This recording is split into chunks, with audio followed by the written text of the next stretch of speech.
ஓம் ஆனந்தமயி சைத்தன்யமயி சத்தியமயி பரமே. அனைவருக்கும் அன்பு வணக்கங்கள். பிரம்மாண்ட புராணத்தில் உத்தர பாகத்தில் தேவி லலிதையின் சரித்தமான லலிதோபாக்கியானம் பார்த்துட்டு வரோம்.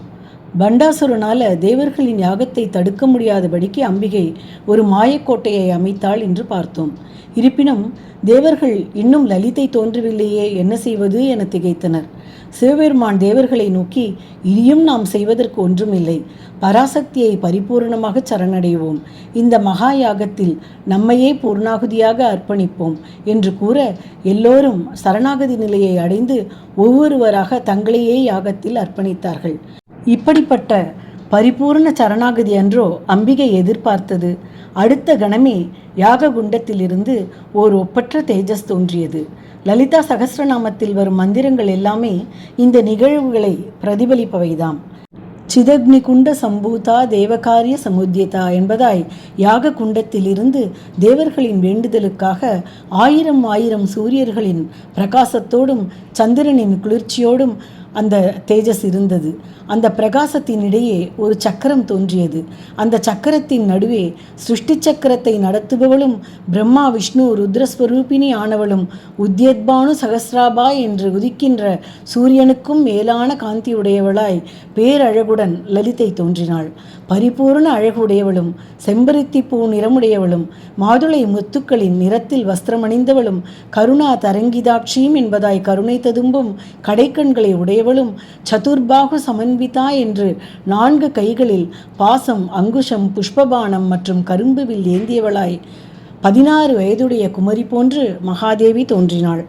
அனைத்தையும் கருணை ததும்பும் தன் விழிகளால் மகாதேவி நோக்க, அந்த க்ஷணமே தங்களையே ஆகுதியில் அர்ப்பணித்த தேவர்கள் அனைவரும் புத்துயிர் பெற்று எழுந்தனர். அம்பிகை தன் ஒரே பார்வையால் அவர்களின் பயங்களை போக்கி வலிமையும் சக்தியும் தந்தாள்.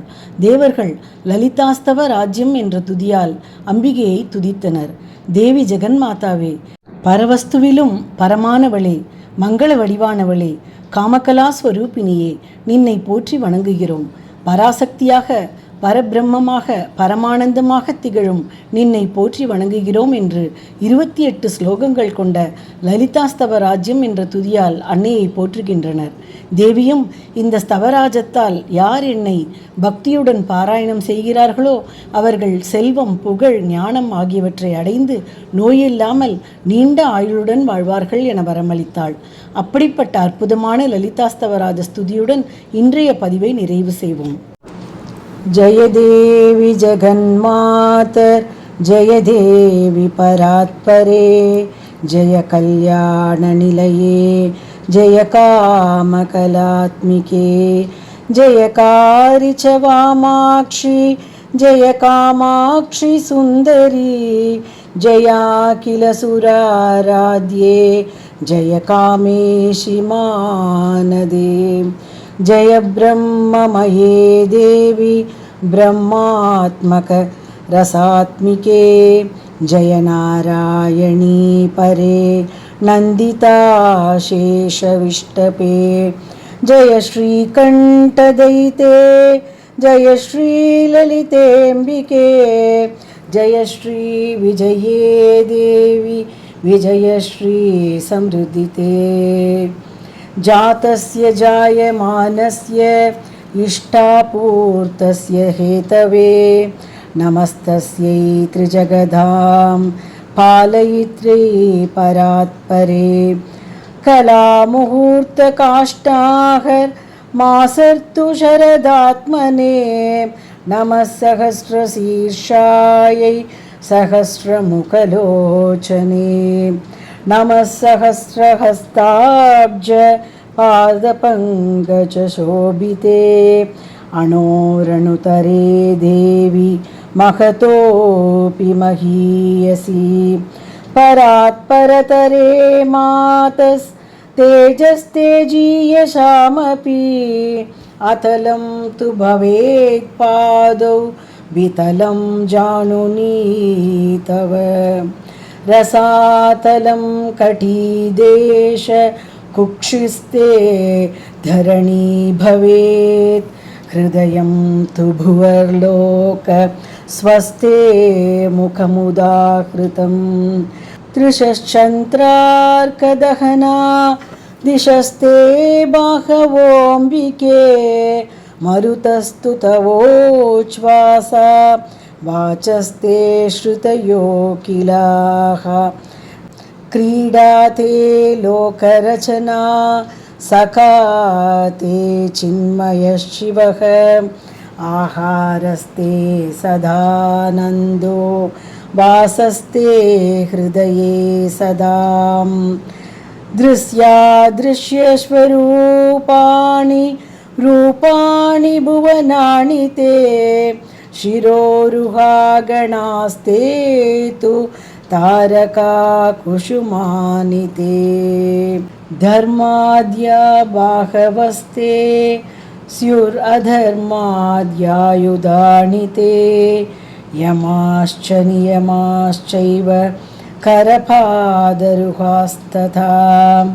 स्तनौ स्वाहा स्वदाकारौ लोको जीवनकारकौ प्राणायामस्तु ते नासा रसना ते सरस्वती प्रत्याहारस्त्विन्द्रियाणि ध्यानं ते धीस्तु सत्तमा मनस्ते धारणासक्तिर्हृदयं ते समाधिकः महीरुहास्तेऽङ्गरुहां प्रभातं वचनं तव भूतं भव्यं भविष्याश्च नित्यं च तव विग्रहः यज्ञरूपा जगद्धात्री विश्वरूपा च पावनी आदौ यातु दया भूतां ससर्जनिखिला प्रजाः हृदयस्थापि लोकानाम् अदृश्या मोहनात्मिका नामरूपविभागं च या करोति स्वलीलया दान्यतिष्ठाय तिष्ठन्ति देष्वसक्तार्थकामदा नमस्तस्यै महादेव्यै सर्वशक्त्यै नमो नमः यताज्ञया प्रवर्तन्ते वह्निसूर्येन्दुमारुता पृथिव्यादीनि भूतानि तस्यै देव्यै नमो नमः या ससर्जादिधातारं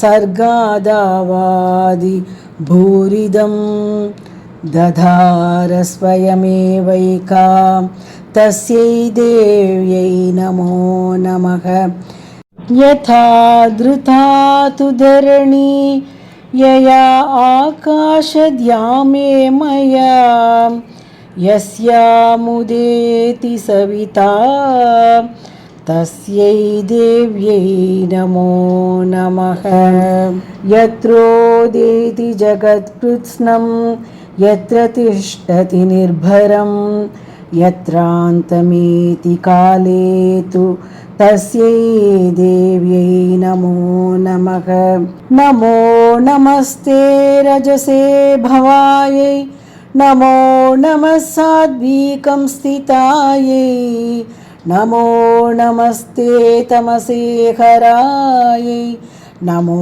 नमो निर्गुणतः शिवायै नमो नमस्ते जगदेकमात्रे नमो नमस्ते जगदेकपित्रे नमो नमस्ते किल रूपतन्त्रे नमो नमस्ते किल यन्त्ररूपे नमो नमो लोकगुरुप्रधाने